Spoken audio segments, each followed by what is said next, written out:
berdirinya NU itu atas restu 5 habaib. Pertama, Habib Abdullah bin Ali Al-Haddad Sangeng, karena beliau gurunya Kiai Hasyim Asy'ari dan gurunya Kiai Khalil Bangkalan. 2, berdirinya NU atas restu Habib Abu Bakar bin Husain As-Segaf Bangil. 3, Habib Husain Al-Haddad Jombang. 4, Habib Abu Bakar bin Muhammad As-Segaf Gresik yang Anda bilang tadi. 5, Habib Ahmad bin Abdullah As-Segaf. Bagaimana tanggapan Anda? Kemudian Kiai Haji Hasyim Asy'ari ketika mendirikan daripada NU, datang ke Jamiat Khair, datang ke Jakarta ya ikhwan.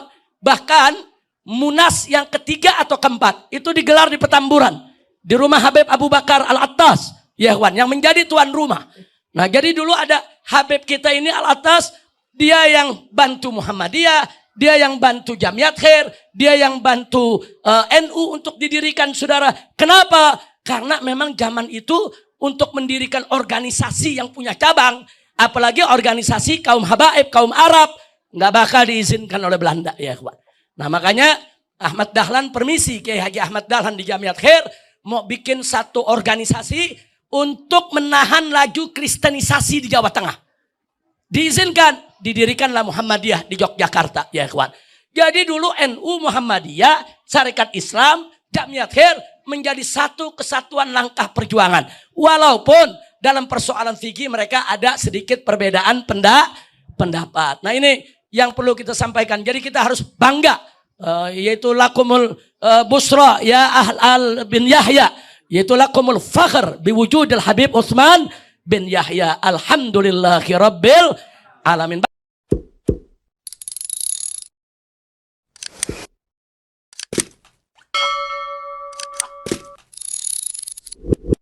NU ini didirikan oleh Kiai Haji Hasyim Asy'ari pada 31 Januari tahun 1926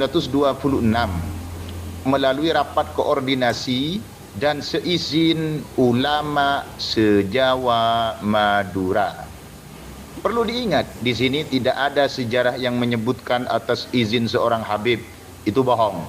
Sebab para habaib itu punya organisasi sendiri, yaitu Robitoh Alawiyah. Terbentuknya organisasi NU ini banyak sebabnya. Di antara sebabnya adalah pada tahun 1925 Belanda telah memutuskan untuk melarang seseorang guru mengajar ilmu agama dan Al-Quran tanpa seizin Belanda. Oleh sebab itu, sebelum terbentuknya organisasi NU ini ada organisasi namanya Nahdlatul Wathon. Mungkin penjelasan tentang NU teman-teman ya. Nahdlatul Afkar. Sejarah ada NU. organisasi yang namanya Nahdlatul Tujjar yang terlibat diantaranya di dalamnya itu termasuk orang-orang Al-Irsyad di waktu itu. Setelah keputusan Belanda itu, maka organisasi yang terbentuk yang didirikan oleh Kiai Hasbullah ini, Nahdlatul Wathon, juga Nahdlatul Afkar yang didirikan Kiai Hasyim Asy'ari sendiri, juga Nahdlatul Tujjar. Maka terkumpullah masyarakat menolak peraturan Belanda 1955 yang melarang orang mengajar Al-Quran dan agama tanpa seizin Belanda itu. Berkumpullah masyarakat tidak terima kepada keputusan Belanda, mulai dari orang Jawa, Sumatera, bahkan sampai Aceh. Terlibat di sana orang Madura. Setelah itu Belanda mempertimbangkan dan mencabutnya.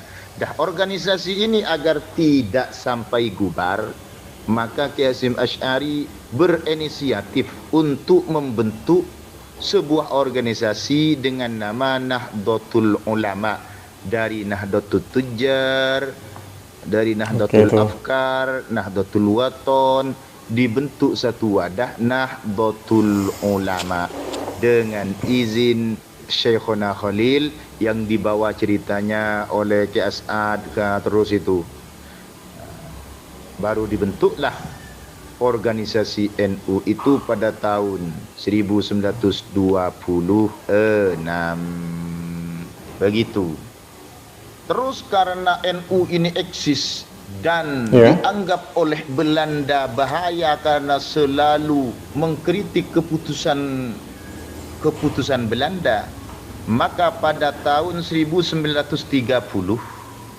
Belanda mengesahkan organisasi NU sebagai organisasi legal. Itu pada tahun 1930. NU itu sudah berdiri tahun 1926. Begitu. Di tahun 1930 Belanda ingin membujuk NU, dilegalkanlah NU itu oleh Belanda, dan Jadi berbicara sejarah seperti ini, teman-teman. 31 dibujuk lagi Kiai Hasyim Asy'ari, dipinta untuk menjadi mufti Belanda dengan gaji 90 golden.